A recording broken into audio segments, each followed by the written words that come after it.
Magandang araw sa inyo mga kaibigan. Sugimuan sa pagitan ng Los Angeles Lakers at ng Minnesota Timberwolves para sa first round ng playoff sa West. Bago pa man ang Game 1 ay marami na nga ang umasa na makukuha nga ito ng Lakers ang Game 1. Subalit ang nangyari sa Game 1 ay tambak nga ang inabot rito ng Lakers sa Minnesota Timberwolves. Kung saan tambak sa 22 points ang Lakers sa laban at tapos sa score na 170-95. At dahil nga sa panalo na ito ng Minnesota ay 1-0 agad sila laban sa Lakers. Walang pangsagot ang Lakers sa naging opensa ng Minnesota Timberwolves matapos silang ma-outscored ng Wolves sa 21-15 sa 3 points. Grabe din kasi ang ginawang depensa ng Minnesota at nagsimula nga ito nung second quarter matapos nilang ma-outscored ang Lakers sa 38-20.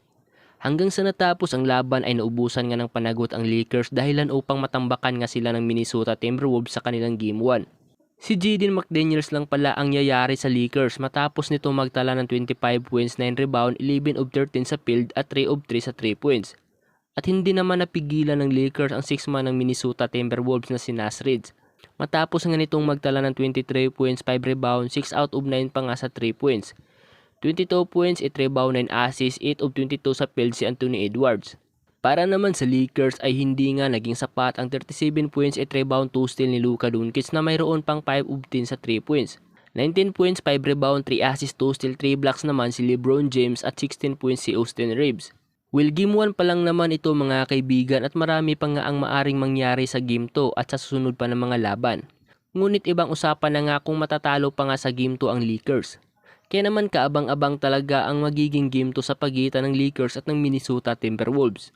Habang bumawi naman sa Denver Nuggets si Russell Westbrook kung saan isa nga siya sa dahilan kung bakit nakuha ng Denver Nuggets ang panalo sa Game 1 kontra sa Los Angeles Clippers. Umabot kasi sa overtime ang naging bakbakan ng Denver at Clippers at sa overtime nga ng laban ay naging malaking dahilan nga rito si Westbrook kung saan na-lockdown nga niya dito si James Harden sa mga huling segundo ng laban. Sa panalo na ito ng Denver ay 1-0 agad sila kontra sa Clippers. 29 points, 9 rebound, 12 assists, 3 steals si Nikola Jokic.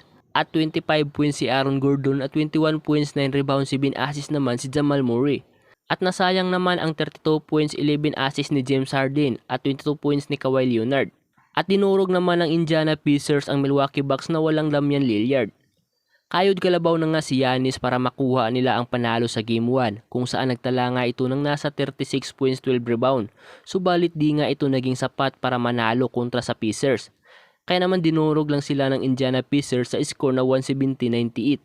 At dahil yan sa 25 points ni Pascal Siakam at 10.7 rebound, 12 assists ni Tyrese Haliburton. Kaya naman abangan na lang natin kung makakabawi na ba sa Game 2 ang Milwaukee Bucks sa Indiana Pacers. Ngunit bago tayo matapos ay maaari bang makahingi ng isang like at subscribe sa aking channel bilang suporta at maraming salamat.